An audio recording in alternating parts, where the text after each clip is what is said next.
السلام علیکم بچوں، آج ہم سیکنڈ ایئر اکنامکس کا لیکچر نمبر 16 سٹارٹ کرتے ہیں۔ آج بچوں 26 جون سن 2020 تاریخ ہے اور ہمارا ٹاپک ہے قومی آمدنی کا مطالعے کی اہمیت یا قومی آمدنی کا مطالعہ کیوں ضروری ہے۔ تو بچوں اس سوال کو بھی سٹارٹ کرنے سے پہلے قومی آمدنی کی تعریفیں کر لیں گے۔ اگر 3 تعریفیں نہ کر سکیں ڈاکٹر مارشل کی، پروفیسر فشر کی اور بہترین تعریف، تو پھر آپ کم از کم بہترین تعریف قومی آمدنی کی ضرور کریں گے۔ میں دوبارہ قومی آمدنی کی بہترین تعریف جو ہے اس کو رپیٹ کر دیتا ہوں۔ اشیاء و خدمات کے بہاؤ کی وہ مالیت جو کسی ملک میں ایک سال کے عرصے میں پیدا کی گئی ہوں، بشرط یہ کہ اس میں سے سرمایہ کی فرسودگی کا الاؤنس یعنی ڈیپریسیشن الاؤنس اور بالواسطہ ٹیکس نکال دیے جائیں یا منہا کر دیے جائیں، تو اسے قومی آمدنی کہتے ہیں۔ بچوں یہ تعریف لازمی کریں گے، اس کے بعد آپ جو ہے ہیڈنگ بنائیں گے قومی آمدنی کے مطالعے کی اہمیت یا قومی آمدنی کا مطالعہ کیوں ضروری ہے۔ تو بچوں کسی بھی ملک میں قومی آمدنی کا مطالعہ بہت زیادہ اہمیت کا حامل ہوتا ہے۔ قومی آمدنی کے اندازے سے ہی ملک کی معاشی ترقی کی راہ کا تعین کرتے ہیں، اس کی سمت کا تعین کرتے ہیں، ذرائع کے بہتر استعمال کے لیے مددگار ثابت ہوتے ہیں کہ ذرائع کا بہتر استعمال کیسے کرنا ہے، ملک کو کون سے مسائل درپیش ہیں، بے روزگاری کتنی ہے، افراط زر کتنا ہے، غربت، معاشی پسماندگی کے متعلق معاملات کو سمجھنے کے لیے قومی آمدنی کا مطالعہ کرنا بہت ضروری ہے۔ یہ بڑا اہم ہے تاکہ ملکی مسائل کو سامنے رکھتے ہوئے ان کا مناسب حل تلاش کیا جا سکے اپنے وسائل کے مطابق۔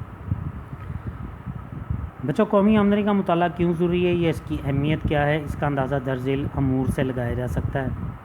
پہلے نمبر پر معاشی ترقی کی رفتار کا جائزہ۔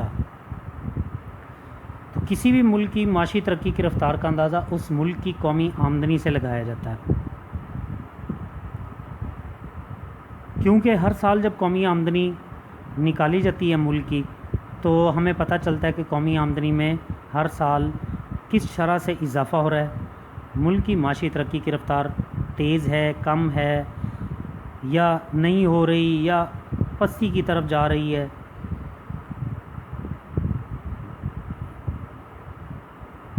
پھر اگر رفتار کم ہے تو اس کو کس طرح سے بڑھایا جا سکتا ہے۔ پاکستان میں 2016-17 میں خام ملکی پیداوار جی ڈی پی کو ہم نے پڑھا تھا، اس کی شرح نمو، اس کا گروتھ ریٹ جو تھا، G D P growth rate وہ 5.28% رہی، جو کہ سابقہ سال کے مقابلے میں زیادہ ہے۔ ملک کی معاشی حیثیت کا اندازہ۔ قومی آمدنی کے اندازے سے ہم ملک کی معاشی حیثیت کا اندازہ لگاتے ہیں۔ مثلا جب ہم کہتے ہیں کہ پاکستان ایک ترقی پذیر ملک ہے تو اس کی وجہ یہ کہ ہمارے قومی آمدنی دنیا کے ترقی یافتہ ممالک کی نسبت بہت کم ہے۔ مثلا پاکستان کی فی کس آمدنی 2016-17 کے اقتصادی جائزے کے مطابق $1628 سالانہ ہے، جبکہ امریکہ کی فی کس سالانہ آمدنی $53,245 ہے۔ اب موجودہ جو ہے وہ 1240 امریکی ڈالر سے پاکستان کی قومی آمدنی فی کس آمدنی جو ہے وہ کم ہے، جبکہ امریکہ کی فی کس سالانہ آمدنی 54,000 امریکی ڈالر ہے۔ اب کہاں پر 1,240 امریکی ڈالر اور کہاں پر 54,000 امریکی ڈالر تقریباً۔ سنگاپور کی 78,000 امریکی ڈالر سالانہ ہے فی کس آمدنی، ایک شخص کی آمدنی۔ تو بچوں اس موازنے سے ہی ہمیں پتہ چلتا ہے کہ پاکستان میں ترقی کی رفتار بہت کم ہے، اور اس کی وجہ یہ کہ ہم اس کی قومی آمدنی دیکھتے ہیں ملک کی، تو وہ قومی آمدنی کیا ہے، پیداوار کا مجموعہ، تو پیداوار نہیں بڑھ رہی ہماری کئی سالوں سے، صرف اشیاء و خدمات کی قیمتیں بڑھنے کی وجہ سے ہمیں نظر آتا ہے کہ قومی آمدنی بڑھ رہی ہے، لیکن حقیقت میں ہماری پیداواریں نہیں بڑھ رہی، کم ہو رہی ہیں۔ یہ تقریباً پچھلے 10 سالوں سے ایسا ہی ہو رہا ہے، 10-12 سالوں سے۔ نمبر 2 ملک کی معاشی حیثیت کا اندازہ ہم نے کیا، اور اب ہم تیسرے نمبر پر معیشت کے مختلف شعبوں کی نسبتی اہمیت کا اندازہ قومی آمدنی کے مطالعے سے ہوتا ہے۔ اس کو اسٹڈی کرتے ہیں بچہ۔ قومی آمدنی کے اندازے سے ہمیں اس بات کا پتہ چلتا ہے کہ معیشت کا انحصار کس شعبے پر ہے، کسی ایک شعبے پر ہے تو اس کا بوجھ اس شعبے پر کم کر کے اسے دوسرے شعبوں پر بھی ڈالا جا سکتا ہے تاکہ معیشت کا توازن برقرار رہے۔ مثال کے طور پر پاکستان میں معیشت کا زیادہ تر دار و مدار زراعت پر ہے، زرعی شعبے پر ہے۔ ہماری قومی آمدنی کا بھی تقریباً 19 سے 20% جو ہے وہ زرعی شعبے سے حاصل ہوتا ہے، جبکہ صنعت سے 20 سے 22% حاصل ہوتا ہے، اور سروسز سیکٹر سے تقریباً 59 to 60% آمدنی حاصل ہوتی ہے۔ آج بھی ہمارا زرعی شعبہ ہماری معیشت کے اندر ریڑھ کی ہڈی کی حیثیت رکھتا ہے۔ تو اس پر بوجھ کم کر کے وہی کام جو 2 لوگ کر سکتے ہیں پاکستان کے زرعی شعبے میں، وہ لوگ 10 لوگ کر رہے ہیں، تو ان 8 لوگوں کو ہم دوسرے شعبوں میں منتقل کر کے وہاں پر ان کو استعمال کر کے پیداوار اپنی بڑھا سکتے ہیں۔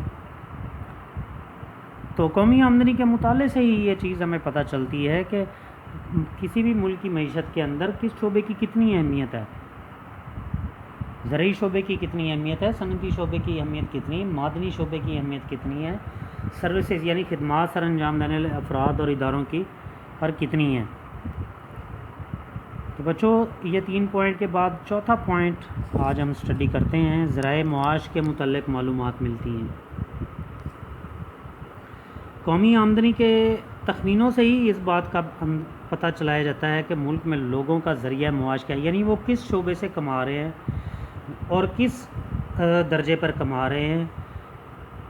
مثلاً پاکستان میں 45% عوام براہ راست یا بالواسطہ طور پر زرعی شعبے سے منسلک ہے، وہ زراعت کے شعبے سے آمدنی حاصل کر رہی ہے، جبکہ امریکہ اور انگلینڈ میں سب سے اہم صنعتی اور تجارتی شعبے ہیں، انہوں نے اس پر فوکس کیا ہے، اور زرعی شعبے پر اچھا بیج کھاد استعمال کر کے اور بہتر مشینری کا استعمال کر کے وہاں سے لیبر فورس کو استعمال کیا انہوں نے اپنے صنعتی اور تجارتی شعبے میں، تو مالک ترقی کر چکے ہیں۔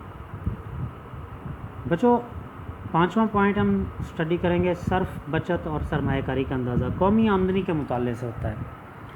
ہمیں قومی آمدنی کے مطالعے سے پتہ چلتا ہے کہ قومی آمدنی کا کتنا حصہ لوگ اپنی روزمرہ کی ضروریات زندگی پر خرچ کرتے ہیں، کتنا حصہ بچا لیتے ہیں۔ بیٹا جو بھی رقومات لوگ بچاتے ہیں اسے کاروبار میں، بزنس میں انویسٹ کرتے ہیں، سرمایہ کاری پر خرچ کرتے ہیں، تو لہٰذا جس قدر بچتے ہیں زیادہ ہوں گی، سرمایہ کاری بزنس میں بھی اضافہ ہوگا۔ ہمارا دین بھی ہمیں یہی کہتا ہے کہ آج جتنی آمدنی حاصل کی ہے اسے اپنی جائز ضروریات پر خرچ کرنے کے بعد باقی جو بچ رہے اسے اللہ تعالیٰ کی راہ میں خرچ کر دیا جائے۔ تو بچوں خرچ کر دینے سے ہی، چاہے وہ بچ بھی جائیں تو لوگ انویسٹ کر دیں، اس کو پیسے کو خرچ کر دیں، بزنس میں سرمایہ کاری میں لگا دیں، تو اس سے کئی لوگوں کو روزگار مل جاتا ہے، بے روزگاری ختم کرنے میں مدد ملتی ہے۔ لہٰذا کسی بھی ملک کے اندر یہ دیکھا جاتا ہے کہ اس ملک کے لوگوں کا صرف کتنا ہے، وہ اپنی آمدنی کا کتنے فیصد خرچ کرتے ہیں، کتنے فیصد بچت کرتے ہیں، اور وہ کتنے فیصد سرمایہ کاری میں لگاتے ہیں۔ تو بچوں پیسے کو جو لوگ باؤنڈ کر کے رکھ لیتے ہیں، ذخیرہ کر لیتے ہیں، سٹور کر لیتے ہیں اور انہیں کام میں نہیں لاتے، اس سے کئی لوگوں کو روزگار جو ہے وہ ختم ہو جاتا ہے اور کئی لوگ بے روزگار ہو جاتے ہیں۔ بچوں آج کا ٹاپک میں یہاں پہ ختم کروں گا۔ ہم نے 5 جو ہیں وہ امور دیکھے تھے جس سے ہمیں قومی آمدنی کے متعلق کی اہمیت کا اندازہ ہوا ہے۔ باقی کے پوائنٹس انشاءاللہ ہم کل بھی کچھ اسٹڈی کریں گے۔ آج کا ٹاپک ہم یہاں پر ختم کرتے ہیں بچوں۔ پھر دوبارہ بتا دیتا ہوں کہ قومی آمدنی کے متعلق کی اہمیت سٹارٹ کرنے سے پہلے قومی آمدنی کی بہترین تعریف یا 3 تعریفیں لکھیں گے، اس کے بعد قومی آمدنی کا مطالعے کی اہمیت ہیڈنگ دیں گے، یا قومی آمدنی کا مطالعہ کیوں ضروری، سوال میں جس طرح سے بھی پوچھ لیا جائے وہی ہیڈنگ بنا کر آپ پہلے پوائنٹس لکھیں گے 1 بائی 1، پھر ایک لائن کے اندر، اس کے بعد جو ہے مارکر کے ساتھ بڑی سی ہیڈنگ بنائیں گے پہلے پوائنٹ کی اور اسے ایکسپلین کر دیں گے، پھر دوسرے پوائنٹ کی ہیڈنگ، پھر اسی طرح سے باقی دیگر پوائنٹس کی بھی مارکر کے ساتھ لکھتے ہوئے ڈیٹیل سے بیان کر دیں گے. تو آپ لوگوں کو انشاءاللہ 10 میں سے 8-9 نمبر مل جائیں گے. آج کا لیکچر ہمارا یہاں پر ختم ہوتا ہے. کل ہم مزید پوائنٹس کو ڈسکس کریں گے. اللہ حافظ. السلام علیکم.